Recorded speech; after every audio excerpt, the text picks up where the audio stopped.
So this is the old spark plug that I pulled out of the bike. So far it looks like it's in pretty good condition, but either way I'm just going to replace it with new ones.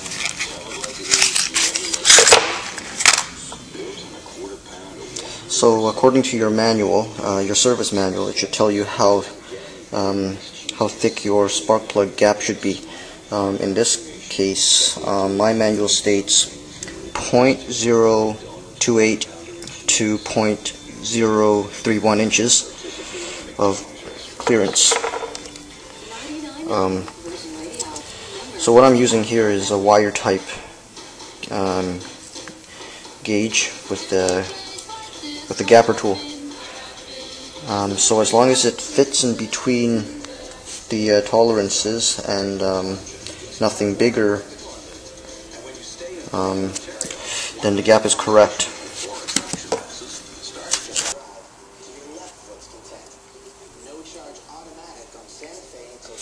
Okay, so you'd want to start with the higher tolerance, the 0.031, and then go one higher, which is 0.032. That should not go in. If it goes in, then your gap is too big. And now you're going to try the 0.031 and then go down from there. That also won't fit. 0.030. That one's not going in. 0.028, and that one goes in.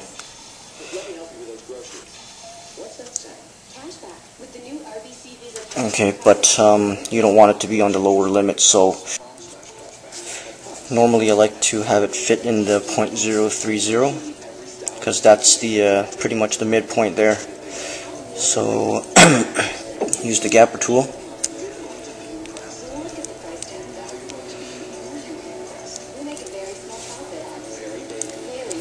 Oops. This one here, and just very lightly pry up on it a little bit, so the 0.030 will fit. So this one is just fitting in.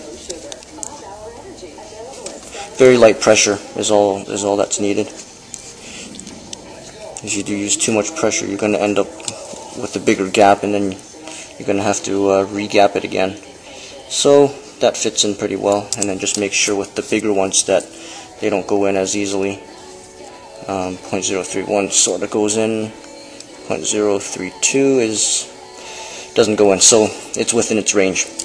And then just do this for the remainder of the spark plugs. Now you're ready to reinstall your spark plugs.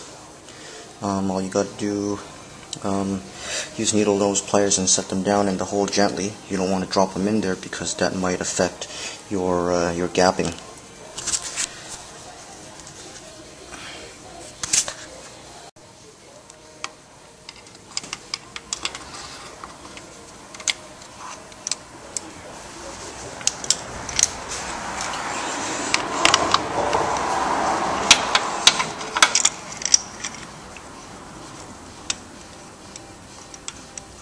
And then always screw your spark plugs down by hand first. Never use a wrench.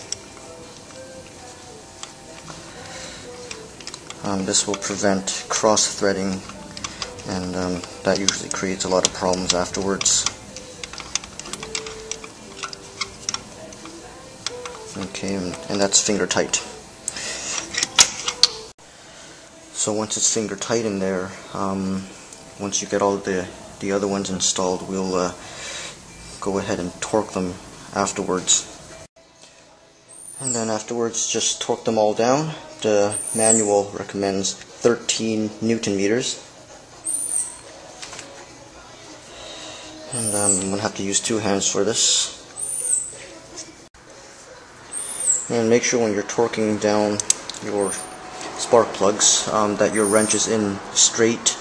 If you're in a little crooked, you might risk breaking the spark plug, and that's usually a hassle to get out.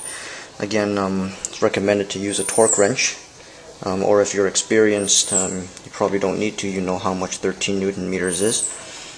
Also, don't over tighten your spark plugs. That you're gonna risk stripping the threads, and that just causes more headaches. So all the spark plugs are installed and properly torqued down. I'm gonna reinstall all the stick coils and just basically reassemble everything. Do the opposite of how you removed everything. There's really nothing special about reassembly. Just a little extra note I want to add to when installing the stick coils. Relatively easy. You don't have to put a lot of force. Basically, you just snap down there. Just kind of, yep. You will feel them snap in there securely. Now, as per the manual, you see this little raised marking here. It states to have this, the plug part, pointing towards the raised thing here. I don't know the reason for it, but I'm just following the manual. And they have the imprints for all 4 of them. This one's over here, this one's over here, and then the final one is over here.